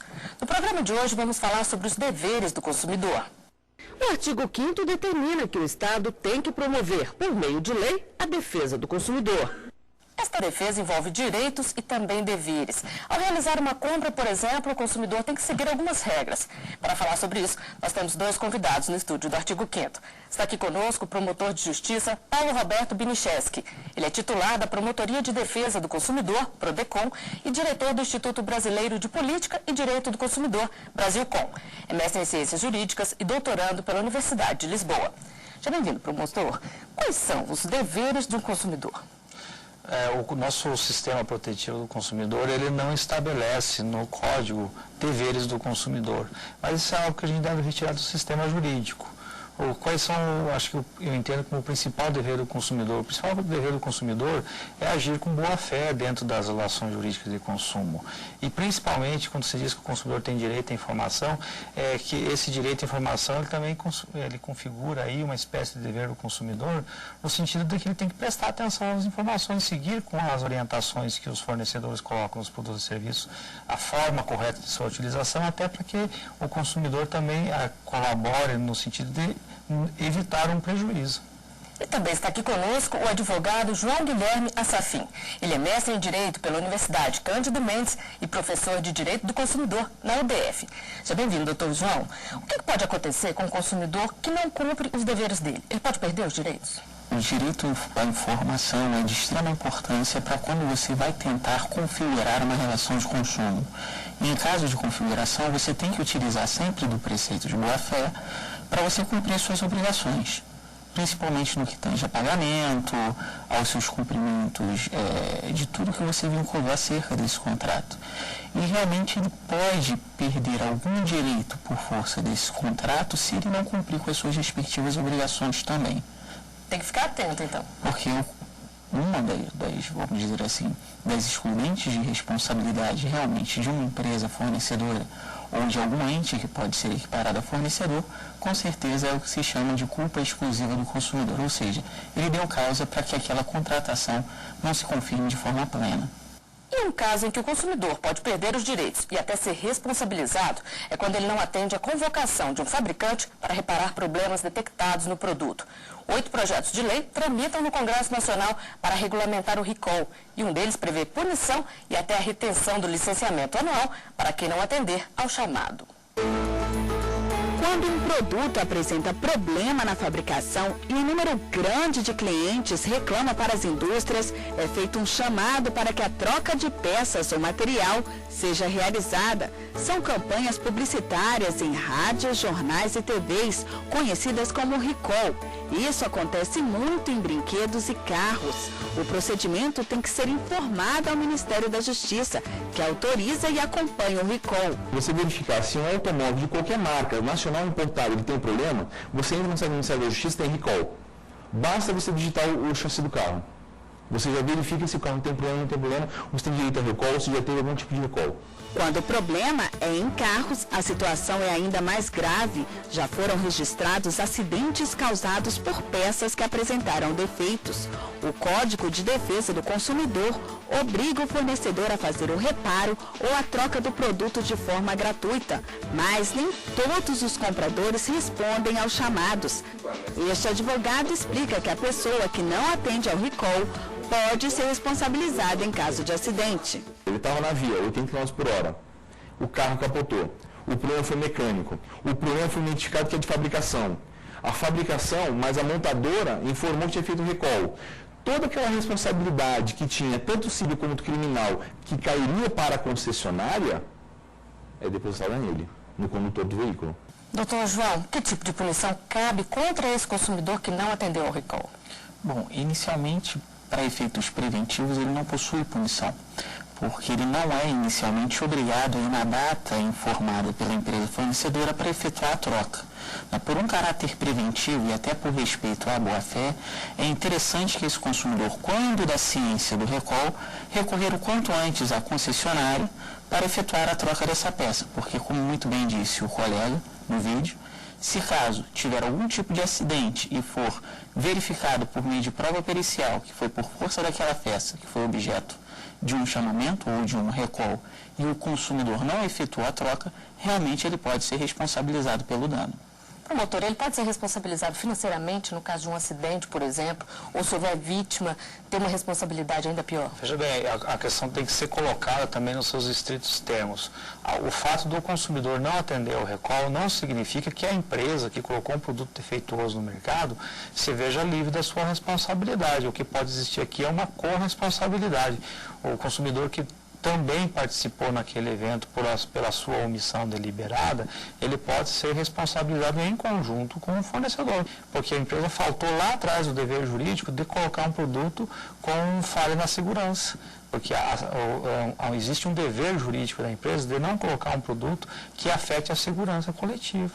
Como provar que o consumidor ficou sabendo do recall, mas não atendeu o chamado? Bom, é difícil de você configurar que todo consumidor vai ter acesso àquela informação sobre o recall. É por isso que as empresas são obrigadas a informarem nos meios de comunicação, mencionando o número dos chassis dos carros que foram objeto daquelas vendas, da possibilidade da troca de alguma peça por meio do recall. E é interessante, até por preceitos de boa-fé, o consumidor está atento ao longo do tempo de utilização desse seu bem e verificando se o carro realmente encontra em perfeitas condições de uso e manutenção e acompanhando também essas informações que são divulgadas por meio dessas propagandas que informam da possibilidade do recall. Mas, como muito bem disse o ilustre promotor, continua tendo responsabilidade a empresa, porque o que justifica o preço que o consumidor pagou pelo bem é o seu perfeito estado de utilização e conservação. Agora, promotor, numa portaria do Ministério da Justiça do Denatran, de 2011, fala que se o recall não for atendido no prazo de 1 ano, isso deve constar do certificado do veículo. Isso é mais uma forma de pressão para o consumidor? Eu acho que eu gostei dessa iniciativa porque isso estimula o consumidor a colaborar com a segurança. porque muitos desses problemas são verificados não só em automóveis, do recall, mas também em brinquedos, eletrodomésticos, em vários produtos e serviços que são colocados no mercado. O consumidor também deve colaborar. E nesse sentido de colocar uma restrição no documento, vai forçar o consumidor a tomar aquela atitude que se espera de atendimento da segurança coletiva, porque aqui nós temos alguns interesses em confronto.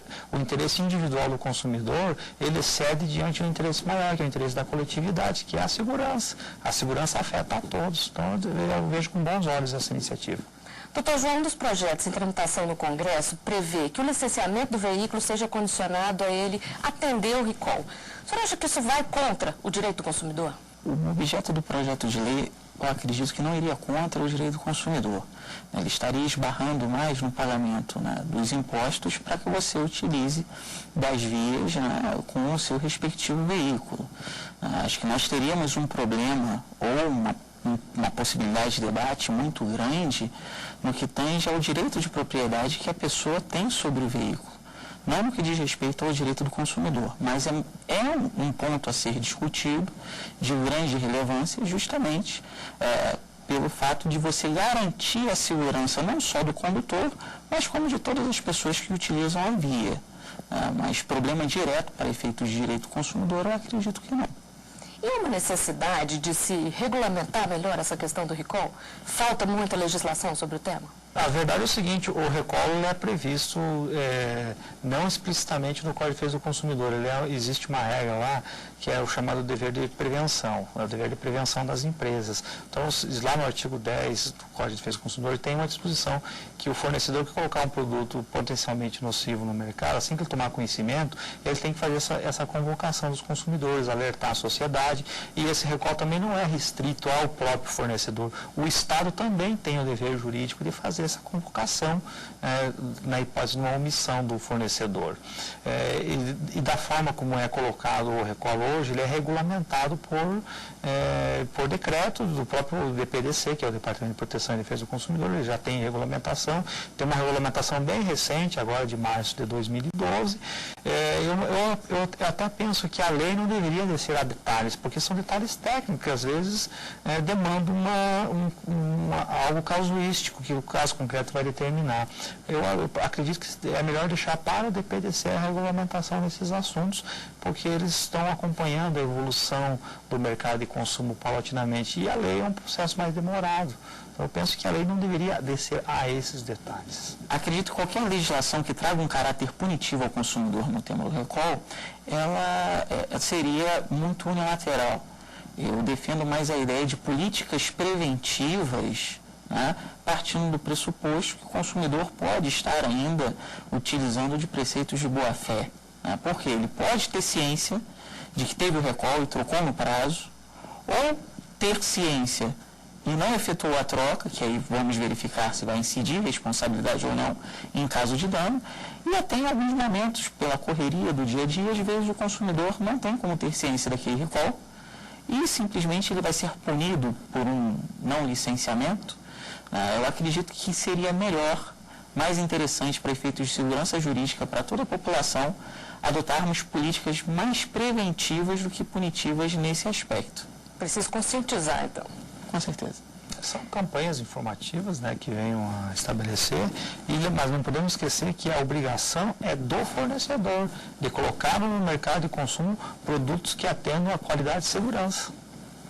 Tem que deixar isso bem claro sempre. Muito claro, esse é um dever do fornecedor, é um ônus, é o risco que ele corre por lançar um produto no mercado. O risco é do fornecedor e não do consumidor. O consumidor a gente vê em Saudade, no código, é a parte vulnerável dessa relação. O consumidor tem que ser protegido e não o fornecedor, porque aqui me parece que o Estado, o legislador, está querendo estabelecer uma punição para o consumidor, quando quem tem que ser punido por colocar um produto defeituoso no mercado é o fornecedor e não o consumidor.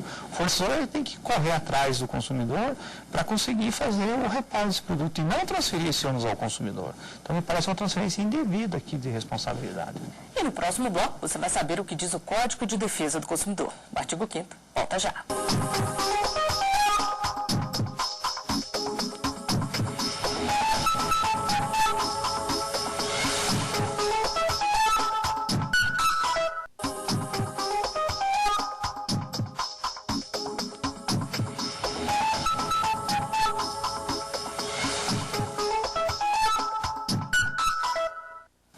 de volta com o artigo 5º. Os nossos convidados são o advogado João Guilherme Assafim e o promotor de defesa do consumidor, Paulo Roberto Binicheski. No programa de hoje estamos falando sobre os deveres dos consumidores. O Código de Defesa do Consumidor também fala sobre os deveres e direitos de quem fabrica ou importa um bem. E diz que ele só não será responsabilizado em caso de problemas se provar que não colocou o produto no mercado, que o defeito não existe ou que a culpa é exclusiva do consumidor ou de terceiros. E estabelece ainda que o comerciante é igualmente responsável quando quem produz ou importa mercadoria não puder ser identificado, se o bem foi fornecido sem indicação clara do fabricante ou ainda se não conservar adequadamente produtos perecíveis. Mas ressalta que quem fizer o pagamento ao prejudicado pode tentar ser ressarcido pelos demais responsáveis. Doutor João, o consumidor tem o PROCON, delegacias especializadas, promotoria de defesa do consumidor. E os fabricantes, a quem que eles podem recorrer? A empresa fornecedora ela não vai poder utilizar a proteção do Código de Defesa do Consumidor, né? E o que ela deve fazer? É simplesmente quando ofertar um produto no mercado, que esse produto siga as regras mínimas de utilização para que não se torne um produto que venha atentar contra a sua vida, a sua saúde e segurança. Então, a empresa, quando oferta um produto no mercado, ela tem que demonstrar o nível de informação por meio de manuais de como é a utilização desse produto, né, e repassá-lo, né, nesses contratos, esse produto atendendo toda a sua expectativa de utilização e que, em tese, não venha apresentar nenhum tipo de defeito durante a utilização desse produto. Promotor, no caso da empresa precisar dividir a responsabilidade, como fala aí no Código, ela busca a justiça comum? Como é que é feito isso? É a justiça comum, aí não é o Código de Defesa do Consumidor que vai funcionar. Ou é o Código Civil ou o Código Comercial na parte que ainda está em vigor. E depende do contrato que existe entre esses fornecedores. Aí é uma relação contratual entre os fornecedores. O consumidor fica à látria dessa questão, ele fica distante. Isso não envolve o consumidor. Tanto que não envolve, não é, professor, que nosso código ele veda o Instituto da Denunciação à lide, que vai se discutir questão de outras questões no processo de responsabilização. A responsabilidade do fornecedor é de natureza objetiva, ou seja, independe da diligência que o fornecedor tenha obrado naquela questão, na colocação do seu produto no mercado de consumo. Isso independe para ressarcir o consumidor. Já essas outras questões talvez envolvam questões de discussão de responsabilidade subjetiva. Então, isso já envolve um outro tipo de processo. Então, o Código de Defesa do Consumidor veda a denunciação à lide para evitar essa litigiosidade. E cabe aos fornecedores, aí, entre eles, discutirem isso na justiça comum, no processo comum, sem envolver questões de direito do consumidor. E nas ruas as pessoas falam sobre a importância de seguir as regras para garantir os direitos. A equipe do artigo 5º foi conferir as opiniões. Todo consumidor tem seus deveres e seus direitos. É bom cada um ter consciência disso, né? E tá colocando em prática. Quando você se dispõe a comprar a prazo, e da mesma maneira que você pede o crédito, você tem que honrar esse crédito. Então eu acho que é importante, na hora de exigir o direito, você também saber que você tem a sua parte a cumprir. O consumidor, quando for trocar algum aparelho, algum objeto que ele tem que guardar o comprovante de identificação e a nota fiscal. Realmente é guardar a documentação que está sendo entregue. A nota fiscal. Você não tem como trocar um produto se não tiver a nota fiscal. A gente sabe, né, assim, tem os seus direitos e seus deveres, mas muitas vezes a gente nem lembra que tem que guardar alguma coisa, né? Você joga fora, ou quando você lembra já foi. Tem dever sim, do jeito que toca para um lado, toca para o outro. Todo mundo tem deveres e haveres, né?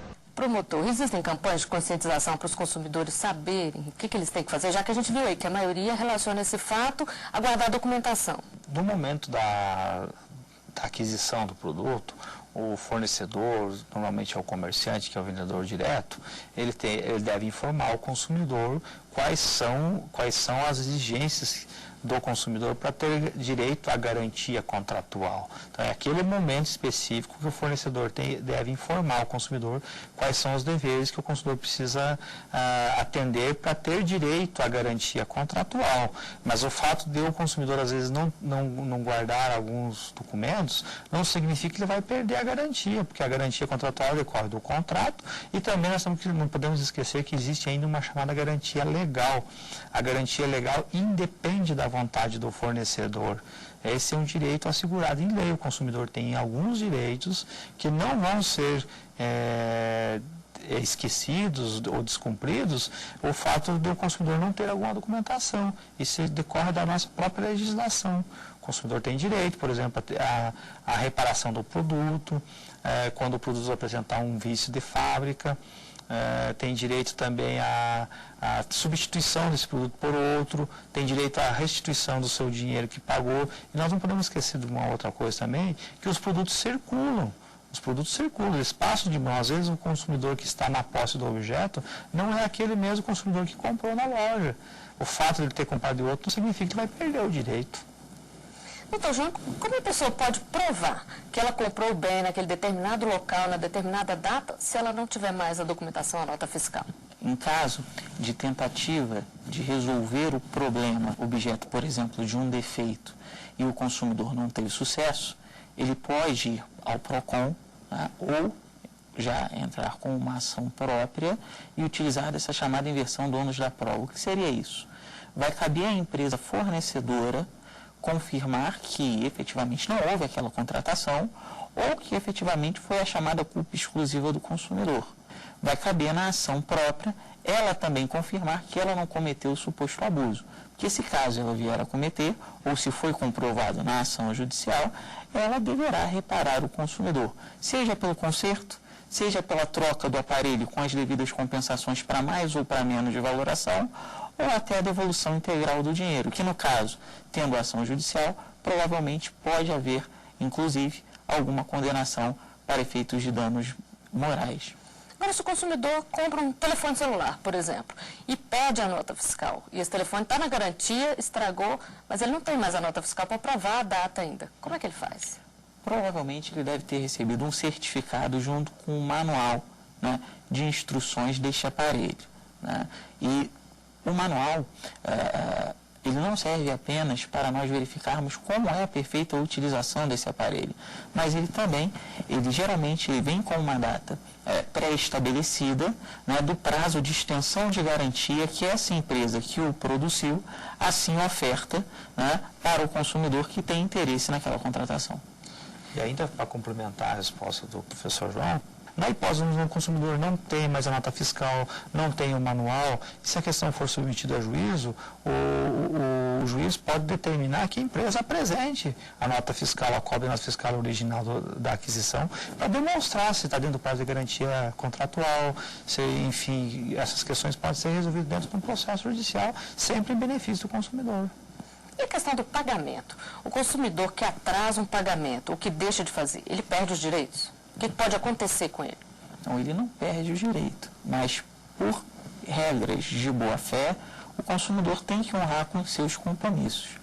Por um outro lado, quando da cobrança de dívidas, esse consumidor, em hipótese alguma, ele pode ser exposto ao ridículo, né? E fica numa área, vamos dizer assim, muito subjetiva em determinados momentos, né? Porque às vezes essa cobrança, ela extrapola um critério de razoabilidade, né? Como possíveis ligações para o trabalho dessa pessoa, né? Incômodos fora de um critério considerado razoável, até por força do código, né? O que geralmente deve ocorrer é uma notificação, quando da configuração desse atraso, para restabelecer o pagamento. Ele pode ter o bem apreendido, por exemplo, promotor? Dependendo do tipo de contrato, né? É possível sim fazer uma busca e apreensão, ou vamos supor assim, de uma compra com alienação fiduciária, né? A propriedade ela continua na garantia do credor. Então o bem garante a dívida. Então, você tem que ver a natureza do contrato em si. Isso são coisas que existem no nosso sistema jurídico também para proteger a harmonia das relações de consumo. O fato do consumidor ter direitos não significa que ele não deva cumprir com um dever básico que é de todo cidadão, é de pagar ou honrar as suas dívidas, né? O adimplemento, o pagamento é uma obrigação a qualquer cidadão, né? Isso não está retirado do sistema jurídico.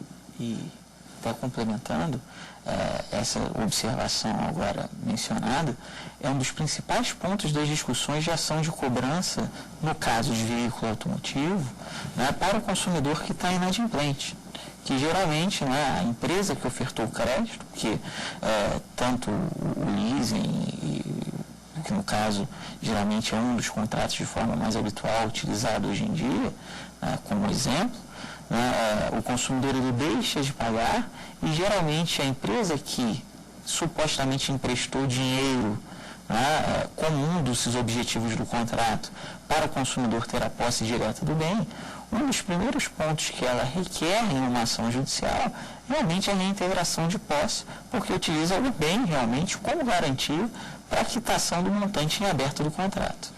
Então, só para a gente encerrar, promotor, o que pode acontecer com o consumidor que age de má fé? O consumidor que vai agir de má fé, ele vai ser responsabilizado pela sua má fé, né? Um exemplo que eu gosto de citar de má fé, houve no passado uma promoção de uma certa companhia telefônica que dizia o seguinte: o consumidor, aquele usuário que recebeu uma ligação telefônica, ele recebe um crédito. Alguns consumidores, abusando dessa possibilidade do contrato, compravam às vezes 2 chips da mesma companhia telefônica e deixavam o telefone ligando para o outro, simulando uma ligação. Isso é um desvirtuamento do contrato. Então, o consumidor agir de má fé para gerar um crédito indevido. Eu tive que ter uma reclamação na promotoria do consumidor e eu rejeitei a pretensão do consumidor e disse o seguinte: olha, você não agiu de boa fé. A boa fé é bilateral, não se exige só do fornecedor agir de boa fé. O consumidor também, no cumprimento do contrato, ele tem que cooperar para boa execução. No caso de dívida, é um exemplo clássico. Às vezes, quando ele tem um bem que é dado em garantia da dívida, ele tem a obrigação legal de conservar esse bem, né? Conservar e não revender para frente. Existe uma proibição legal com relação a isso. Então, o consumidor que agir de má fé, ele pode ser responsabilizado dentro dos limites do contrato, né? A boa-fé tem que vir dos dois lados, então, né, doutor João? De extrema importância. É sempre interessante o bom senso em qualquer relação, né, por parte da empresa fornecedora. Ela apresentar as informações corretas, ofertar um produto que atenda os critérios de qualidade, né, e o consumidor, né, também honrar com suas obrigações e não fugir de qualquer tipo de desvio que possa entrar na discussão de até uma colocação de má fé numa relação. E com essa dica, nós chegamos ao final de mais um Artigo 5º. Dr. João Guilherme, promotor Paulo Roberto Binicheski, eu agradeço a participação de vocês aqui conosco e a gente se vê na semana que vem. Até lá.